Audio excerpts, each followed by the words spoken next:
ইমামের বেতন কখনো ভিক্ষা করে হতে পারে না।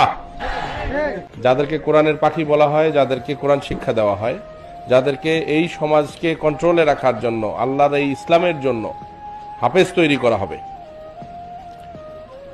তাদের জীবন শুরু ভিক্ষাবৃত্তির মাধ্যমে হওয়াটা উচিত নয়। এই পৃথিবীতে আপনারা লক্ষ্য করে দেখবেন, যে ঘরে মদ বিক্রি করে বা যেখানে মদের প্রচলন চলে, যে ক্লাবে তাস খেলা হয়, সেখানকার সদস্যপদ নিতে গেলে লক্ষ লক্ষ কোটি কোটি টাকা দিতে হয়। আমি নাম বলতে চাই না কোনো ক্লাবের, এই বাংলাদেশেও আছে। একটা ক্লাবের সদস্যপদ নিতে গেলে বলে কোটি টাকা দেওয়া লাগবে।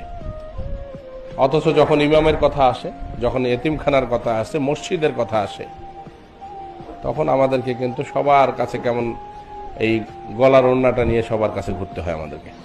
ইমামের বেতন আমাদের সবার কাছে যে হাত পাততে হয়, ইমাম সাহেবের বেতন দয়া করে কিছু দিয়ে দেন, ইমাম নামাজ পড়েছে হাদিয়া দিয়ে দেন।